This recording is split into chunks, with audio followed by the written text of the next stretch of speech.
Abra a sua Bíblia no primeiro livro de Reis, capítulo 1. Durante o mês de setembro, nós estaremos estudando 1 Crônicas, e no segundo mês, nós estaremos estudando o livro de 2 Reis. Hoje pela manhã, nós compartilhamos uma palavra baseada no livro de Reis. E avisamos que agora de noite nós iremos dar um outro sermão sobre esse primeiro capítulo. É uma coisa que nós vamos estar tendo uma situada, né?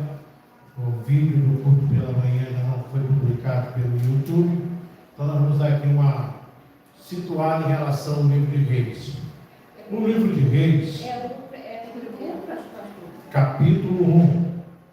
O livro de Reis, ele é um livro que ele descreve um período de 400 anos da história de Israel. Ele registra o finalzinho da vida de Davi, o início do reinado de Salomão e vai até a deportação do povo de Israel para a Babilônia. No livro de Reis nós vamos aprender sobre Elias e Eliseu, os dois profetas do Senhor que trouxeram a mensagem do Senhor para o povo de Israel. Nesses dois livros, nós vamos ver o governo de Salomão, a divisão do rei de Israel em dois reinos, e vamos ver que, por muitas vezes, o povo de Israel sofreu, porque o seu rei era corrupto, seu rei era idólatra, seu rei era um falso profeta, era um déspota, alguém que abandonou a sua fé, alguém que negociou princípios e que trouxe desgraça sobre o povo. Alguns reis que mataram seus próprios pais, seus próprios irmãos, para poder governar. Então, é um período muito interessante da história de Israel que vai mostrar como o poder pode corromper uma pessoa. Há uma frase antiga na política, de vez em quando eu uso essa frase, e havia um político brasileiro que repetia muito essa frase, dizendo que o poder é a prostituta que corrompe, seduz e corrompe as pessoas. Isso realmente é verdade. Por que se usa o termo prostituta? Porque é aquela que se prostitui, o poder se prostitui. O poder tem a capacidade de seduzir. E a sedução não é uma coisa de pancada, ela é aos poucos, ela vai sendo construída para que cause o desejo.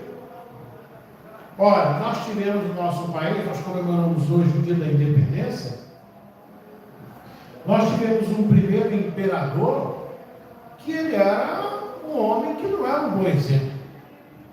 Mulherengo, beberrão, muitas das vezes irresponsável, fanfarrão, gostava de uma festa, gostava de você falar assim, Dom Pedro I gostava da balada, gostava de pegar as mulheres, né? Ele era assim. Já o seu filho foi totalmente diferente. Dom Pedro II, eu costumo dizer que é uma figura da história do Brasil totalmente injustiçada.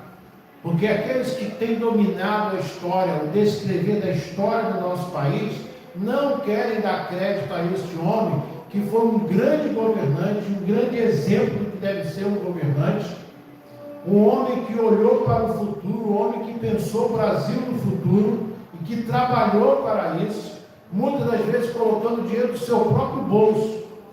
Dom Pedro II, vocês terem uma noção, ele sofria deboche da imprensa e da elite financeira brasileira, porque ele no seu dia a dia, ele andava com um casacão, muitas das vezes esfarrapado, rasgado, que muitas vezes ele botava para costurar, para não gastar dinheiro do povo com roupas caras.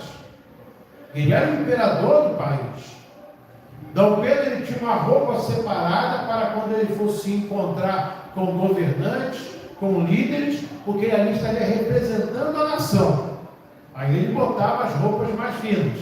Mas no seu dia a dia, ele andava nas ruas do Rio de Janeiro, nas ruas de Petrópolis, ou nas ruas da cidade onde ele ia, com aquela roupa mais modesta. Dom Pedro, quando fazia as suas viagens, ele viajou muito pelo mundo, ele pagava do próprio bolso. Vocês terem uma noção, o Brasil foi o primeiro país a ter telefone nas Américas. De toda a América, ou seja, lá do Canadá até a Argentina, que é o último país da América, o primeiro país a ter um telefone foi o Brasil. Porque Dom Pedro comprou com o seu dinheiro. Dom Pedro é uma pessoa tão marcante na história do Brasil, que não sei se vocês sabem, ele foi votado para presidente dos Estados Unidos. Uma vez ele viajou para os Estados Unidos, ficou 3 meses, fizeram uma brincadeira lá nos Estados Unidos, que é o contrário do Brasil, que você só pode votar naqueles nomes que estão ali. Nos Estados Unidos você poderia votar em outros nomes. E ele passou 3 meses viajando uma região dos Estados Unidos. Ele foi tão admirado pelos americanos, que quando houve a eleição dos Estados Unidos naquela região, ele ficou em 4º lugar dos mais votados. Dom Pedro, quando instigado de uma forma maléfica pela Igreja Católica, ele foi conhecer um colégio americano lá em São Paulo, que hoje é o Mackenzie, porque a Igreja Católica queria reprimir a escola protestante do nosso país. E Dom Pedro, incomodado com aquele assédio da Igreja Católica para fechar aquela escola, ele foi a São Paulo conhecer o que é hoje o Mackenzie. E ao sair de lá, ele deixou registrado no livro de visitas ao Mackenzie, o tiro saiu pela culatra, que eles queriam fechar. A primeira coisa foi que Dom Pedro colocou um edito, que é uma norma, autorizando o funcionamento daquela escola. E ele faz um comentário: haverá um dia que nessa nação o filho do preto se sentará com o filho do branco na mesma sala para estudar. O filho do rico com o filho do pobre sentarão na mesma sala para aprender as preciosas letras e as preciosas letras da palavra de Deus. O Colégio Mackenzie, o colégio americano na época, que hoje é o Mackenzie, foi a primeira escola do Brasil, onde mulheres, crianças aprendiam com homens na mesma sala. Foi a primeira escola no Brasil, onde pretos e brancos sentavam na mesma sala e tinham o mesmo tratamento. Foi a primeira escola no Brasil voltada para o pobre. Foi a primeira escola no Brasil a ensinar o filho do escravo a aprender a ler e escrever. E Dom Pedro valorizou isso. Dom Pedro valorizou a saúde. Ele era estudioso.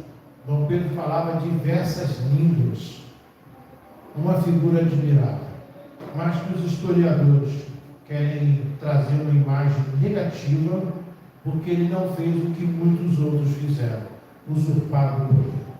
Quando ele foi derrubado, e o homem que comandou o fim da monarquia era um ministro seu e amigo seu, ele poderia resistir, porque ele teria o apoio do exército. Ele teria o apoio do povo. E ele disse que de modo nenhum derramaria sangue do povo para se manter no poder. Foi um homem que não se deixou seduzir pelo poder. Mas nós temos exemplos imensos no nosso país, de homens e mulheres, numa autarquia, seja municipal, estadual ou federal, no poder executivo, poder judiciário, poder legislativo, que deixam se corromper pelo poder, pelo dinheiro que pode ter, pela a estrutura de poder do nosso país, que infelizmente as normas de funcionamento geram corrupção, geram facilidade para poder desviar dinheiro. Não à toa, nós temos irmãs aqui na igreja, irmãos na igreja que vivem essa realidade, precisam fazer uma cirurgia. Passam-se meses, como está o professor Alexandre, esperando já quase 6 meses para fazer uma cirurgia urgente. Como está o meu amigo Rudinho, que está já há mais de um mês com uma operação que tem que ser para ontem, no coração, e ainda não tem autorização. Por quê? Roubo do dinheiro público, desvio do dinheiro. Mas esses negros que fazem isso, comem em restaurantes caros, comem, viajam em primeira classe, tem jantares e jantares pagos pelo poder público. É um povo que sofre por conta das escolhas também que faz. E alguns se aquietam, não falam nada porque são beneficiados. São chamados para esses jantares, são chamados para ganhar alguma coisa também nisso. Então não é só o governante, não é só aquele que comanda ali determinada área que é o responsável. Todos nós somos. Porque nos omitimos, muitas vezes nos beneficiamos, e porque nos beneficiamos, não achamos tão erradas. O poder é a prostituta que seduz e corrompe as pessoas. E o pior de tudo é quando quem tem o poder, que tem a capacidade de resolver, que tem a capacidade de fazer, que tem a capacidade de decidir, não faz. E aí dá espaço para que os usurpadores se apoderem do poder. E aí a desgraça cai sobre nós, destruindo vidas. O capítulo 1 de Reis narra exatamente isso. Davi era o rei. Vamos ver aqui alguns detalhes, mas ele se omite de certa forma. E aí o seu filho se levanta com homens que faziam parte do reino de Davi, homens que eram liderança junto com Davi, homens de confiança de Davi. E esses homens se levantam contra o rei, instituem alguém que não tinha autoridade, e isso traz desgraça sobre o povo de Israel, sobre a própria família de Davi. E isso é uma lição muito importante, mas nós vamos conversar exatamente sobre isso. No vácuo da decisão, ou seja, no não tomar a decisão, a desgraça da usurpação destrói vidas. No vácuo da decisão, a desgraça da usurpação destrói vidas. Isso é dentro de casa, gente, na nossa família. Se o pai e a mãe, que tem o poder de decidir, que tem o poder de falar, que tem o poder de direcionar, que tem o poder de mandar, que tem a autoridade para fazer isso, não exerce a sua função, algum dos seus filhos, ou alguém de fora, que é pior ainda, vai usar esse poder, vai usar essa autoridade e vai usurpar, porque ela não tem essa autoridade, e isso vai trazer destruição das vidas daquela família. Não à toa nós temos tantas famílias destruídas aí, e qual é o contexto? É exatamente o não exercício da sua missão, da sua função. E a primeira parte do nosso texto vai nos mostrar o diagnóstico do fim de uma era. Acompanhe comigo a partir do versículo 1. Sendo o rei Davi já velho e entrado em dias, envolviam-no com roupas, porém não se aquecia. Então lhe disseram os seus servos: procure-se para o rei nosso senhor uma jovem donzela, que esteja perante o rei, e tenha cuidado dele, e durma nos seus braços, para que o rei nosso senhor se aqueça. Procuraram por todos os termos de Israel uma jovem formosa. Acharam Abisaig, sunamita, e a trouxeram ao rei. A jovem era sobremaneira formosa, cuidava do rei e o servia, porém o rei não a possuiu. Aqui há um diagnóstico do estado de Davi. Davi está velho, Davi está cansado, Davi está tão cansado, tão velho, que ele sente um frio imenso, que por mais que se coloquem roupas no rei, ele não se aquece. Ele não consegue sentir calor, sentir a temperatura. Davi certamente sofria de um frio tremendo. E aquilo trazia o quê? Quem sente frio, sente o quê? Sente falta de ânimo, sente indisposição, sente preguiça de fazer as coisas. E Davi estava desse jeito, vivia deitado, a tal ponto que arrumaram uma menina para dormir junto com ele, para com o calor do corpo dessa menina aquecer o rei. Que é um erro muito grande que ele cometeu naquela época. Mas foi um remédio encontrado por aqueles homens para que o rei não morresse de frio.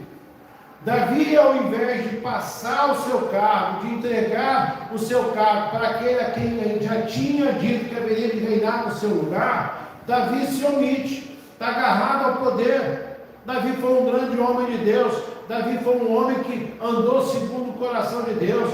Davi foi um homem que agradou o Senhor, mas agora ele está velho, agora ele já não tem mais o mesmo poder de decisão, a mesma condição física. Ele tinha que passar para outros, mas ele deixa que outros tomem decisão por ele. Os outros que decidiram colocar a garota lá, os outros que decidiram o que ia fazer, os outros que tomaram conta dele. Por quê? Porque ele não tinha mais condições.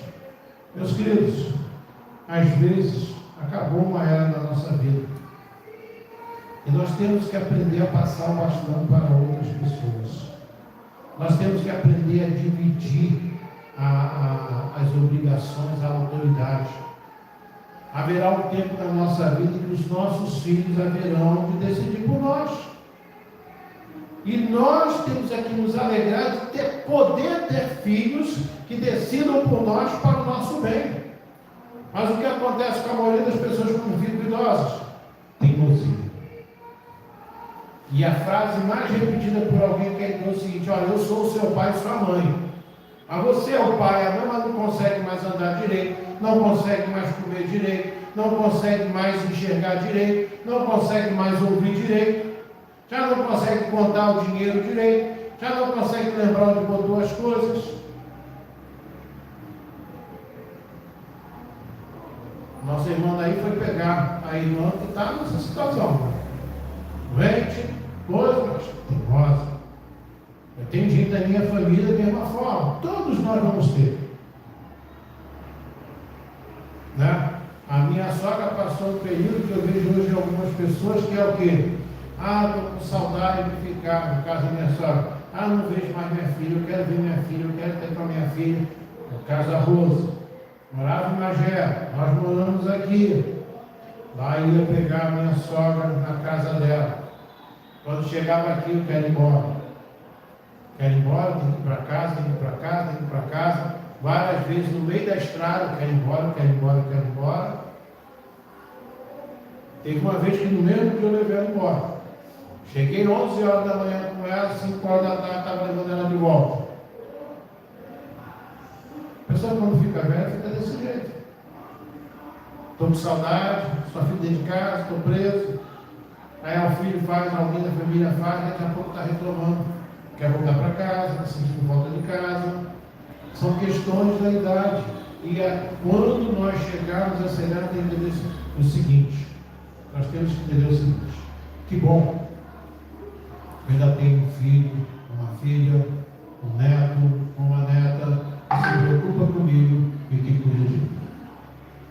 Graças a Deus por isso. A segunda lição é que a gente tem que aprender para escolher e tomar decisões, é que no vácuo, usurpadores vão agir. Só que por serem usurpadores, vão agir para o mal. Versículo 5. Então Adonias, filho de Hagite, se exaltou e disse: eu reinarei. Providenciou carros e cavaleiros, 50 homens que corressem diante dele. Olha só que interessante. Adonias não era o escolhido. Adonias não estava na lista dos possíveis sucessores de Davi, mas diante do quadro de Davi, diante da situação de Davi, o que Adonias faz? Eu vou ser o rei. Ele decide que ele vai ser o rei. Ele decide que ele vai tomar o poder e ele toma as providências. Ele pega os carros, pega os cavaleiros e aí ele vai, a gente vai ver daqui a pouco melhor, ele vai assumir, vai pegar homens de confiança de Davi, homens que detêm o poder militar, homens que detêm o poder religioso, para corroborar, para justificar, para validar a sua usurpação. E muitos de nós, às vezes, agimos como Adonias. Para justificar uma atitude errada, nós usamos pessoas que topam entrar nessa com a gente, que topam fazer essas coisas para o nosso mal, para justificar o nosso erro. E é o que acontece, por exemplo, no nosso país. Nós temos homens e mulheres que no vácuo do poder no silêncio, e outros que detêm o poder, estão usando elementos, a princípio, justos, mas deturpados,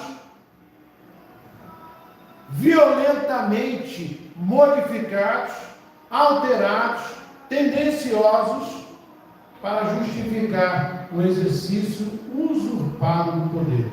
No silêncio dos coniventes, o maléfico vai reinar.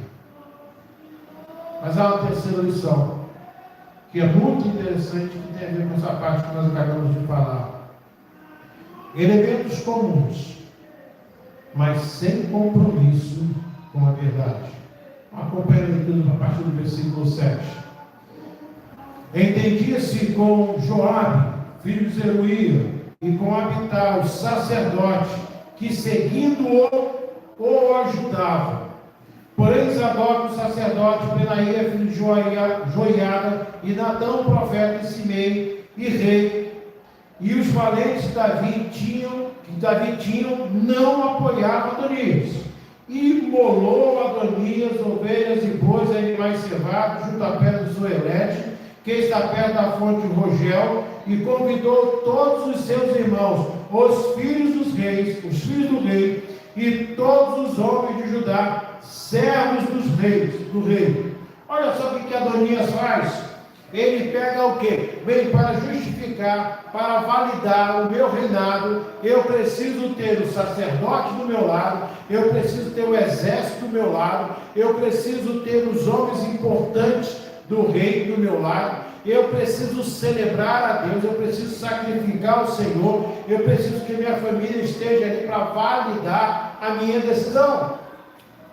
E ele consegue fazer isso. Joabe, que era um homem de confiança de Davi. Joabe, que foi um homem que lutou tantas vezes ao lado de Davi. Joabe, que foi um fiel escudeiro de Davi nas guerras. Agora trai o rei para dar sustentação política e militar a Adonias. O sacerdote, o líder religioso, que deveria se contrapor, levantar-se contra, denunciar o pecado de Adonias, ele absorve aquela proposta de Adonias e vai lá para validar o uso da religião, para validar o erro. O sacrifício a Deus, pegar os animais, pegar as madeiras, fazer uma oferta ao Senhor, ou seja, prestar um culto, nosso contexto, ir na igreja, fazer um culto de gratidão, parece validar tudo aquilo, mas na verdade não é.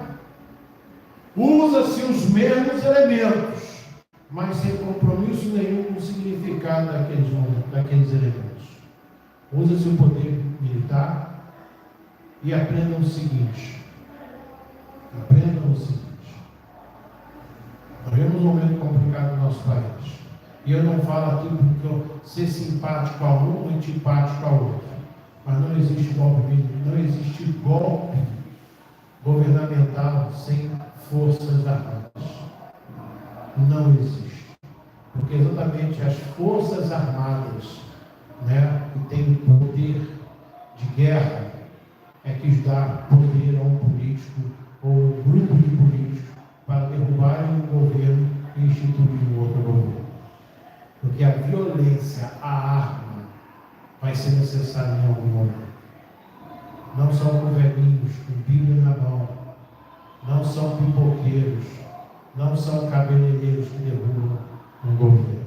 E nós vivemos essa mentira no nosso país hoje. Nós vivemos essa mentira.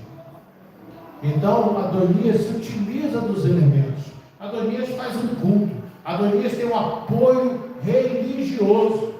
O que nós temos de religiosos no nosso país se comprometendo, tanto com o governo como oposição, se vendendo, se corrompendo, dizendo que Deus disse o que Deus não disse. Nós não podemos ser assim. Nós temos que ser voz profética, não comprometido com qualquer político, seja ele quem for. A igreja do Senhor Jesus não pode se comprometer com nenhum governante, mesmo que ele se declare cristão. Não podemos. Nós temos que ser voz profética para poder denunciar o pecado, para poder denunciar o erro, para poder denunciar aquilo que está longe do que a palavra de Deus diz, para que haja justiça não só social, mas justiça de Deus sobre a nação. Nós acabamos de cantar uma parte da música do João Alexandre que diz: onde estará o futuro do nosso país? Essa música foi feita em 1992 e até hoje essa música é cantada e ela é atual, porque a fome só aumenta, a desgraça só aumenta, porque passados 33 anos o nosso país não mudou o seu comportamento. Agora, nós não podemos nos acomodar. A igreja tem que ser profética, os seus líderes têm que ser proféticos, tem que fazer como aconteceu a partir do versículo 11, quando temos que tomar ações para restaurar a verdade. A partir do versículo 11, nós vamos ler assim, até o versículo 21. Então disse Natã a Batseba, mãe de Salomão: não ouviste que Adonias, filho de Hagite, reina, e que nosso Senhor Davi não sabe? Vem, pois, e permite que eu te dê um conselho, para que salves a tua vida e a de Salomão teu filho. Vai, apresenta-te ao rei e diz-lhe: não juraste, ó rei, Senhor meu, a tua serva, dizendo: teu filho Salomão reinará depois de mim e se assentará no meu trono? Porque, pois, reina Adonias? Eis que, estando eu ainda tu a falar com o rei, eu também entrarei depois de ti e confirmarei as tuas palavras. Apresentou-se, pois, Batseba ao rei da Recama. Era já o rei muito velho, e Abisag a sunamita o servia. Batseba inclinou a cabeça e prostrou-se perante o rei, que perguntou: que desejas? Respondeu-lhe ela: Senhor meu, juraste a tua serva pelo Senhor teu Deus, dizendo: Salomão teu filho reinará depois de mim, e ele se assentará no meu trono. Agora eis que Adonias reina, e tu, ó rei meu Senhor, não sabes. Imolou bois e animais cevados e ovelhas em abundância.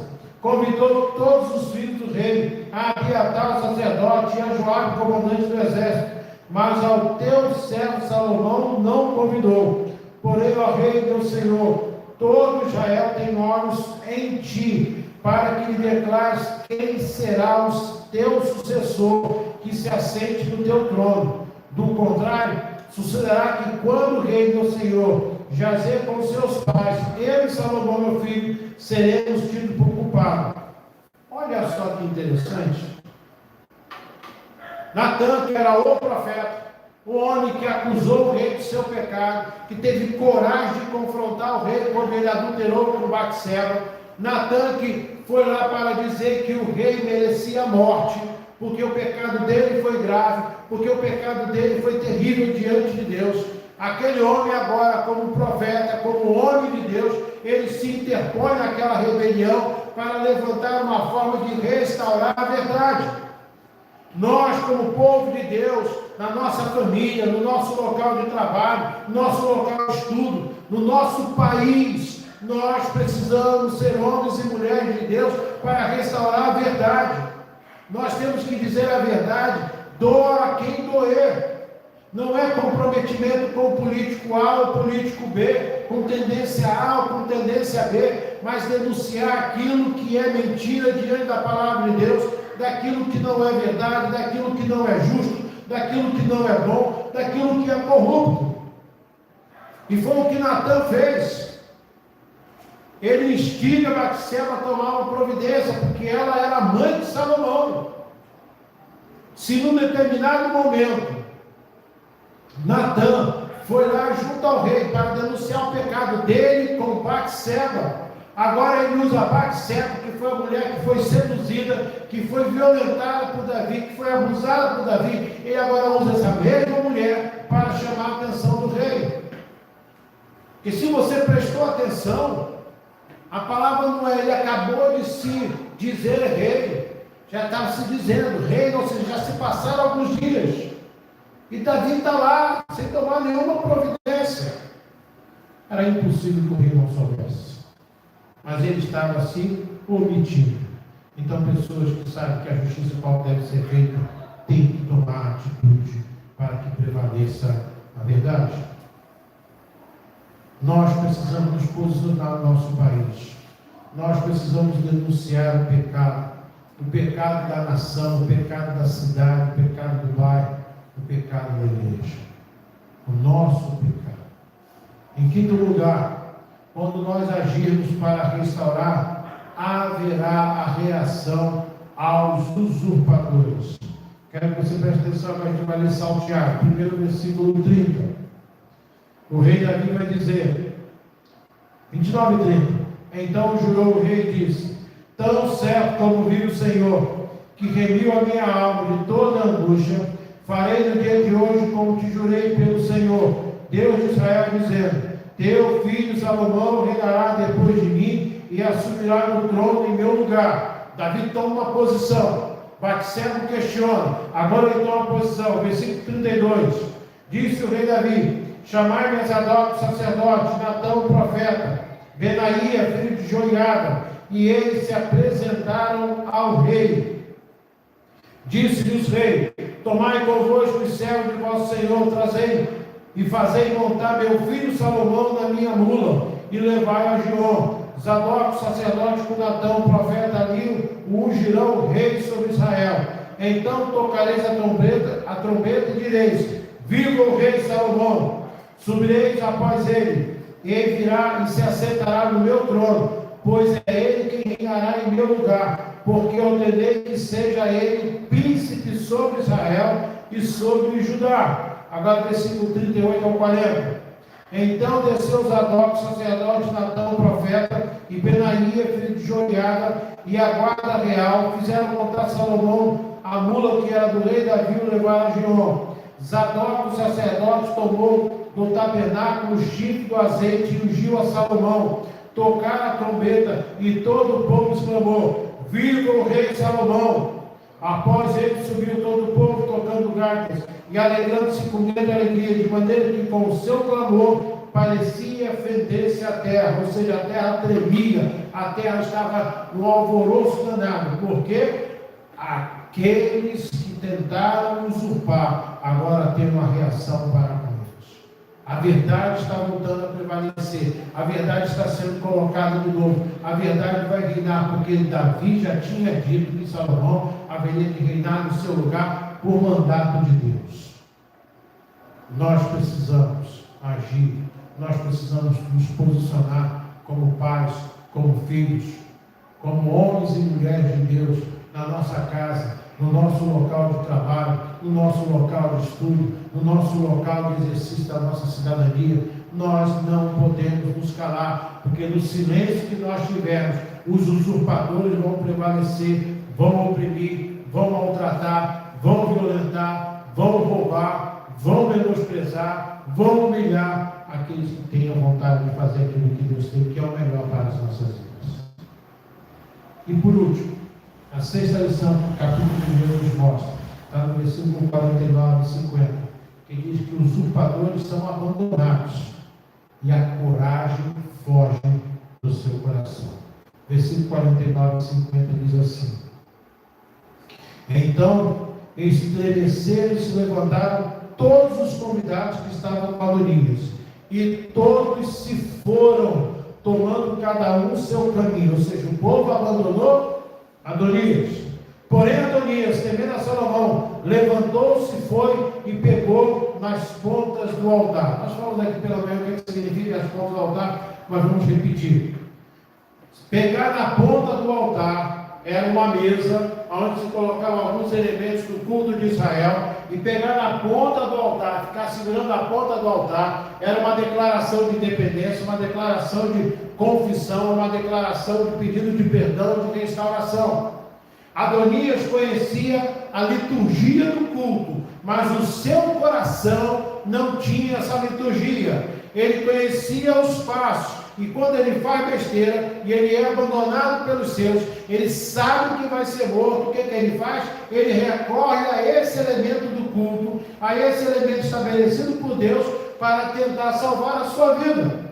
É assim como muitos que fazem hoje. Pessoas que usurpam do poder, pessoas que maltratam, pessoas que violentam pessoas, que oprimem pessoas, e que não tem vergonha nenhuma de fazer isso, mas que quando são abandonados, quando são largados de lado, quando perdem o poder, quando perdem o domínio, ficam cheios de medo, viram criancinhas, mocinhas, o mais indefeso de todos, e começam a clamar misericórdia. E se utiliza de todos os elementos, papai, mamãe, a lei diz isso, eu fiz o bem do povo. São pessoas hipócritas, são pessoas más, usurpadores. Nós temos tantas pessoas que não querem nada com Deus, mas que quando a coisa aperta dentro de casa, procuram a igreja para serem beneficiadas. Pessoas que não querem nada com Deus, mas que quando falta dinheiro, procuram a igreja do Senhor para ter dinheiro.